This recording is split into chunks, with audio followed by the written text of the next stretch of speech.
रूपम् नादः सन्धानम् संहिता सन्धिः सैषा गणेश विद्या गणक ऋषिः गायत्री छन्दः श्रीमहागणपतिर्देवता स्वाहा एकदन्ताय विद्महे वक्रतुण्डाय धीमहि तन्नो दन्तिः प्रचोदयात् स्वाहा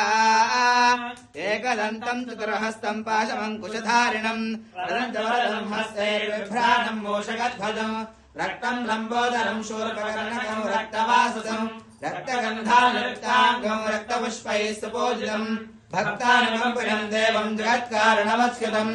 आविर्भूतम् दृश्यालो कृते पुरुषात्परम् एवम् ध्यायो नित्यम् सुयोगी योगिनाम् वरः स्वाहा ओम नमो प्रातपतये नमः गणपतये नमः प्रमदपतये नमस्ते स्त्रम्बोदराय एकदन्ताय विघ्नविनाशने शिवसुताय श्रीवरदमूर्तये नमो नमः स्वाहा